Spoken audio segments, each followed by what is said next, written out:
Okay, what's up, beautiful people? We're going to do a quick deck profile as always. Before I begin, just a shout out to my teammates, Team Foe, ex PPG. And big thanks to John Argos. That's why I go to Australia. John gave me a call, was it like 3 months ago, invited me to come out again like I did last year. And we just hung out and had a good time and tested for the event. So if it wasn't for John, I probably wouldn't even bother to show up at the events. So, that being said, let's just talk about it. There's not a lot to talk about, so I'm going to give you a story talking about if you want to consistently do well at card games, what you can do to do well. In 2008, I think it was, I was playing a game called Versus. And when I was playing Versus, I used to always play against a guy called Dan Clark at locals and just big events. And at these big events, when I'd start playing him, I'd kind of just give up. I wasn't in a good spot. I was about to be leaving the National Guard, and all my physical therapies at the time were just failing. So if you guys have ever done physical therapy, it puts you in a bad spot when you fail it because you're doing very easy things. And if you can't succeed, you just feel terrible and worse and worse. So I wasn't doing well. And when I played him at these events, when I gave up, he'd obviously just beat me. But then one time we were playing, and he's in the middle of the match. He goes, "Why do you always do this? Why? What's up with you?" And I was like, "What are you talking about? I'm not doing anything. It doesn't matter." And I looked down at my life total, and I had stopped keeping track of his life. I only kept track of my life. So my life kept going down, but I wasn't even bothering to keep track of his because I just assumed he was going to beat me. And I had no fight left in me, and I just was in a bad spot. And he was like, "Dude, you're winning. Like I don't know why you're whatever's going on with you, you're winning right now." And I was like, "Nah." And he's like, "Yeah, take a look at mine." And on his thing, he had successfully put down the right life, and I was ahead, and I was beating him. But where I was at, I couldn't believe the possibility that I was going to win. And that's the biggest problem I see in most players in Top Cut. We all go through it. The first time you get top cut, you get a little bit of confidence, and then it grows from there and there, but it takes time. You have to actually believe in yourself, and you can see it in the finals. I didn't have any fight in me. I was just exhausted, and as a result, you just make more mistakes. So if you find yourself consistently doing well until like the 5th or 6th round of a tournament, and then when things get hard, you're not doing well, odds are it's a you problem where you just got to work on your confidence and work on where you're at mentally. And when you do that, you'll start to just notice you do a little bit better. And in the beginning, it's hard. But eventually you start to say, okay, maybe I can play games and maybe I can win. But anyway, here it is. So this is Gohan. Like I said, there's not a lot to about changes. This is effectively, I believe it's Justin Rios' list. He perfected this sometime around July, August, which is when we got the list, started playing it, right after Gen Con. We originally ran 4 King Vegetas, and that was very, very useful, especially into your yellow matches. This list was kind of made the night before or so. We tried a bunch of different strategies, and then originally I told my wife I was going to just scrap the whole Gohan list and just come up with something new, because I didn't think it could do well in Oceania. I was just so against it, and I was just so defeated going to Australia. And then she was like, nope, you're not changing your deck. And I was like, no, I think I am. She's like, nope, just figure out a way to make it work. We're not going to have you try to change your deck 5 minutes before an event. You're about to be on the flight for 24 hours. Just play with what you've been playing, and it'll work out. And she was right. I got second, so I'm pretty happy. So some of the things to keep in mind is we figured out some math that you are, I think it was 70% likely to draw Trunks in your opening 6 or Vegeta. But if you added a Bulma, your odds went up significantly. I think it went up to like 76%. I don't remember what the exact math was. But basically, you were pretty likely to see it. And if you mold your 6 and you did it again, more than likely you would see it. Only one game, I think, out of 10 did I not see it. And one time in fact, I only drew Bulma. So that was really cool because it showed me that, hey, I at least got lucky and I saw it. It's not guaranteed that you're going to see it, but with 9 cards out of 50, you are more likely. And this sets up probably your best turn 1. The reason why it's your best turn 1 is it's a cantrip. It gets rid of a card from your deck, which is helpful because now you have only good cards in your deck. And it's a critical attacker. But the best part about it really is the fact you create 2Z energy, and you can use 2Z energy very efficiently. That being said, it feels bad to not have these, but I've seen a few builds that are better that doesn't even run these mechanics. It's really just up to you. I could be very strongly, would be in agreement that you could drop these 6 cards and keep just a Vegeta Arrogance package. Although it's a great turn 2 play, as you saw in Top Cut, when you miss this combo, being Goku and Gohan, there's not much you can do, and then you have just dead cards the rest of the game. So if you cut that package, I don't think it'd be bad at all. Quakes, of course, is a 2 of. It's just solid to play really against yellow and against red-blue. Against green, you don't really need it unless they're Go-Bros. Cooler, this should be a 4 of. I upped it to 3. It should be a 4. And King Cold should also be a 3 of. If you see here in my sideboard, I upped it up to 3, and I always brought this card in. Cells Kamehameha, overperformed. Love Cells Kamehameha. I originally dropped this in the list, and then slowly brought it back to 1, and then slowly brought it back to 2, and then at the very end, I was like, you know what? I always like Cells Kamehameha.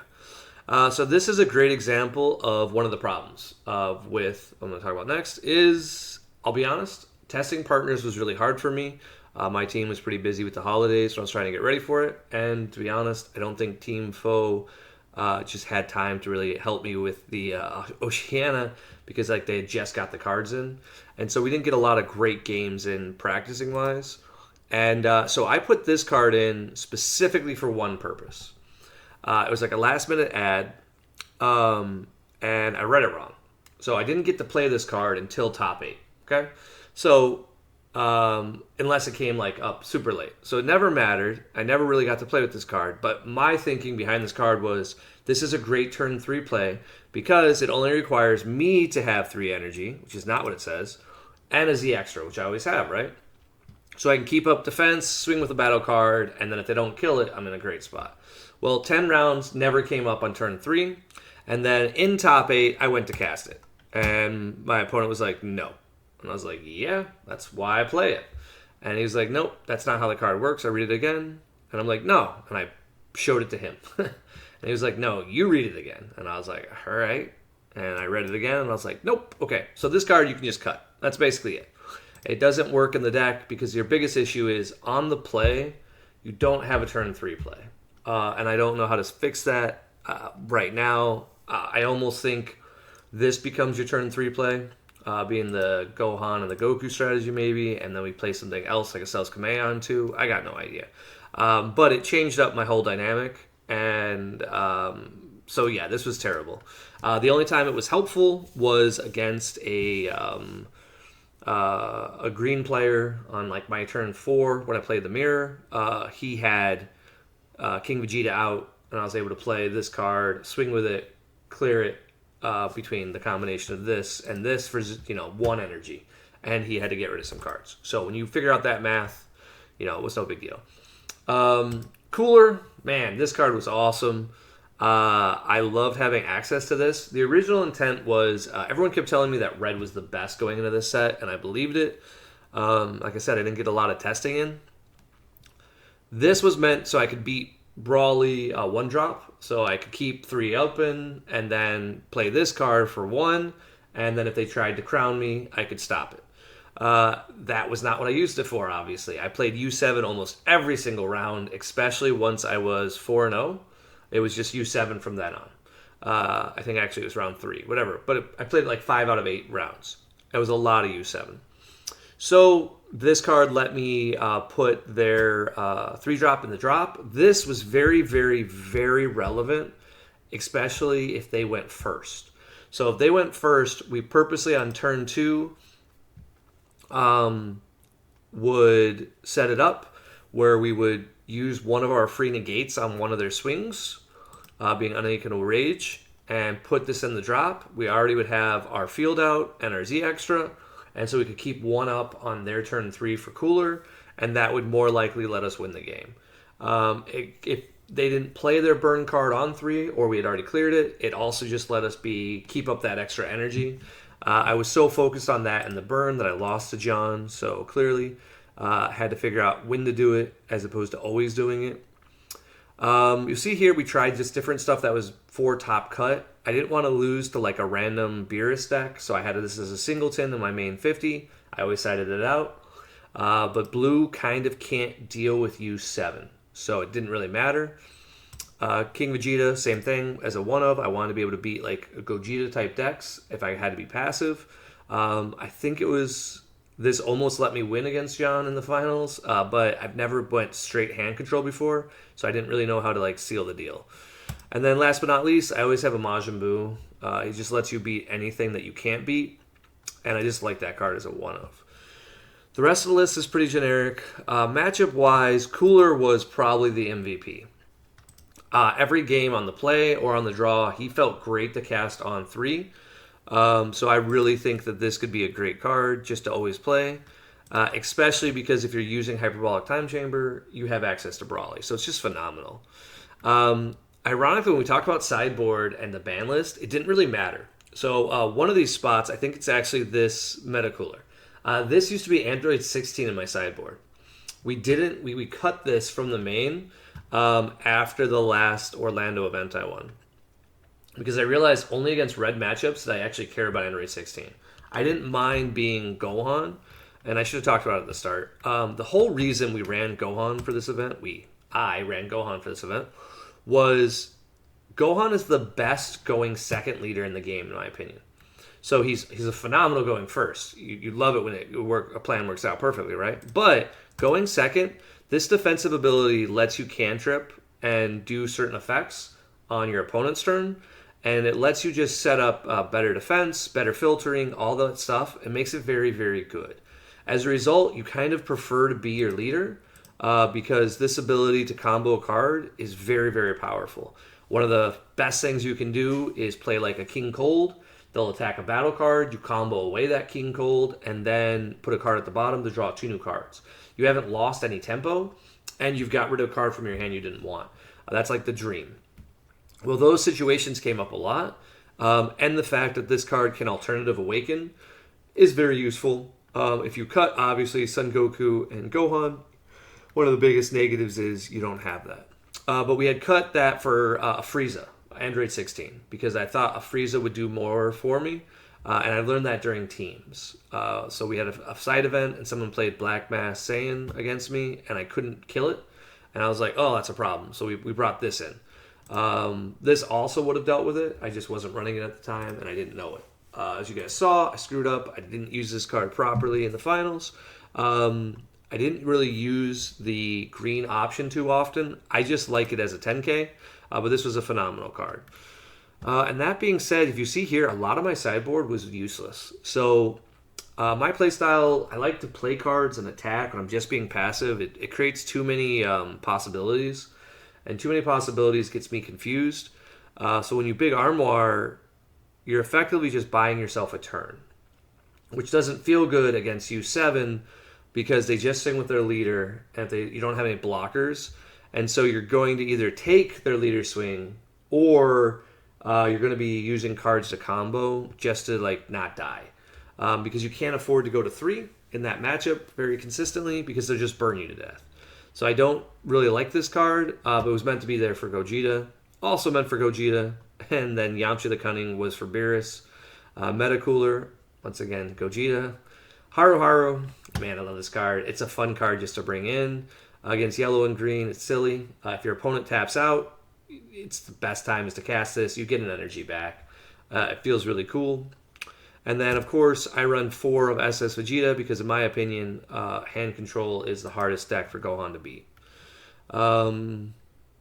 One of the biggest differences I saw for this event was I completely guessed the meta wrong.